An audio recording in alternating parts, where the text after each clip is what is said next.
जय माता दी दोस्तों, प्रिभांश रेमेडीज़ में आपका हार्दिक स्वागत है।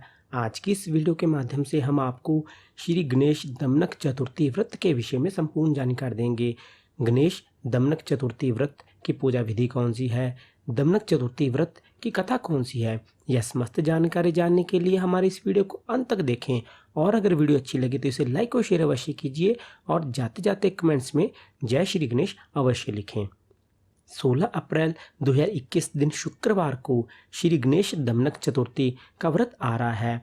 सभी इच्छाओं की पूर्ति के लिए और सभी दुखों की समाप्ति के लिए हम सबको यह व्रत अपने जीवन काल में एक बार ज़रूर करना चाहिए। चैत्र महीने के शुक्ल पक्ष में जो चतुर्थी तिथि आती है उसे शास्त्रों में दमनक चतुर्थी कहकर संबोधित किया जाता है। इस चतुर्थी को चैत्र शुक्ल चतुर्थी और गणेश दमनक चतुर्थी भी कहा जाता है। दमनक चतुर्थी का त्योहारों और व्रतों में अपना अलग स्थान है। दमनक चतुर्थी पर किया जाने वाला व्रत श्री सिद्धिविनायक श्री गणेश जी को प्रसन्न करने के लिए किया जाता है। शास्त्रों में श्री गणपति जी को विघ्नहरण भी कहा गया है तथा सभी देवी देवताओं में सबसे पहले प्रभु श्री गणपति जी का ही पूजन करने का विधान है। इस चतुर्थी का संबंध दमन करोपन परंपरा से है। अब हम आपको दमनक चतुर्थी का महत्व बताते हैं। चैत्र महीने की प्रतिपदा में अमावस तिथि तक के पक्ष में दमनक नाम के पौधे से विभिन्न देवों की पूजा करने का विधान है। इसी परंपरा के अनुरूप चैत्र शुक्ल पक्ष के चौथे दिन भगवान सिद्धिविनायक की पूजा दमनक नाम के पौधे से करने का विधान है।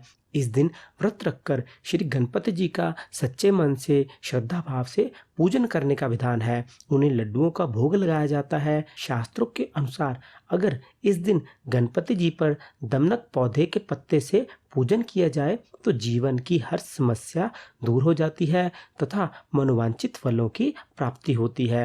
अब हम आपको बताते हैं कि दमनक गणेश चतुर्थी व्रत करने से आपको कौन सा फल मिलेगा। दमनक गणेश चतुर्थी का व्रत करने से पूर्व जन्मों में लिए किए हुए ऋणों से व्यक्ति को मुक्ति मिलती है। अब हम आपको सुनाते हैं श्री गणेश दमनक चतुर्थी व्रत कथा क्या है। इस कथा को सुनने से आपके समस्त दुखों का नाश होगा, आपको मनोवांछित फल प्राप्त होगा। शास्त्रीय दृष्टिकोण से दमनक चतुर्थी व्रत से संबंधित एक कथा यह है कि पुराने काल में एक राजा था। उनकी 2 पत्नियां थीं तथा दोनों रानियों से एक एक पुत्र था। राजा के एक पुत्र का नाम गणेश और दूसरे का नाम दमनक था। दमनक जब भी अपने ननिहाल जाता तब उसके मामा और मामियां उससे घर का काम करवाते और किसी काम में कमी रह जाने पर उसे पीटते थे। इसके विपरीत गणेश जब भी अपने ननिहाल में जाता तब उसके ननिहाल में उसके मामा और मामियां उसकी खूब खातिरदारी करते। उसके उपरांत जब दोनों भाई अपने घर वापस आते तो दमनक ननिहाल से खाली हाथ ही आता, जबकि गणेश अपने ननिहाल से खूब मिठाई और सामान लेकर आता था। दमनक ननिहाल से लौटकर गुमसुम और चुपचाप रहता था। इसके विपरीत गणेश अपने घर आकर अपने ननिहाल की खूब तारीफ करता था। कुछ वर्षों के बाद जब दोनों सौतेले भाई जवान हुए तो राजा ने दोनों का विवाह करवा दिया। दोनों भाइयों की एक साथ शादी हुई और दोनों की बहुएं आईं। विवाह के बाद जब कभी दमनक अपने ससुराल जाता तब उसके ससुराल वाले बहाना बनाकर उसे गुड़साल में सुला देते और खुद आराम से सोते। इसके विपरीत गणेश जब जब अपने ससुराल जाता तब उसके ससुराल वाले उसकी खूब आवभगत और खातिरदारी करते। दमनक जब कभी भी ससुराल से घर लौटता तो खाली हाथ ही आता, जबकि गणेश जब ससुराल से घर आता तो खूब सारा दान दहेज लेकर आता। इन दोनों सौतेलों भाइयों की हालत एक वृद्ध स्त्री देखती रहती थी। एक दिन शाम के वक्त भगवान शंकर और माता पार्वती संध्या फेरी लगाने और जगत की चिंता लेने के लिए निकले तो वह वृद्ध स्त्री हाथ जोड़कर उनके सामने खड़ी हो गई और उसने दमनक तथा गणेश का किस्सा उनको बताया और पूछा कि ऐसा क्या कारण है कि दमनक को ननिहाल और ससुराल में अपमान मिलता है, जबकि गणेश को दोनों जगह खुशामद और अवभगत मिलती है।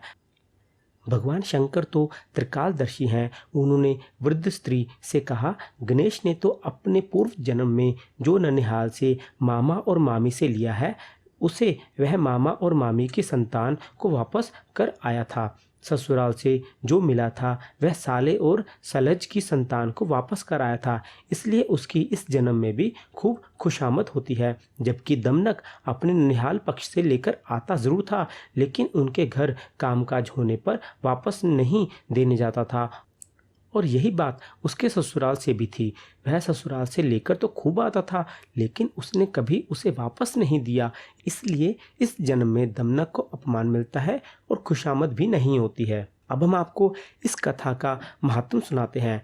इस कथा का महात्म यह कहता है कि कर्मों का कभी भी क्षय नहीं होता। जिससे हमने ऋण लिया है उसे या उसकी संतान को लौटाना ही पड़ता है। ऐसा शास्त्र कहते हैं कि भाई से ऋण लेने पर भतीजों को लौटाना चाहिए, ननिहाल से लेने पर मामा को लौटाना चाहिए, ससुराल से लेने पर साले को लौटा देना चाहिए।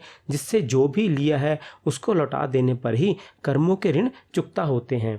तो यह थी श्री गणेश दमनक चतुर्थी व्रत कथा।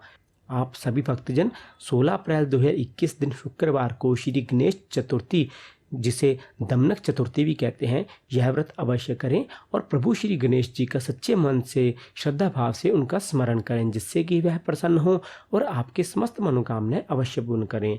अब आप हमें दें इजाज़त, हम आपको अपनी अगली वीडियो में एक नए विषय के साथ मिलेंगे। तब तक आप हमारे साथ बने रहिए। जय माता दी।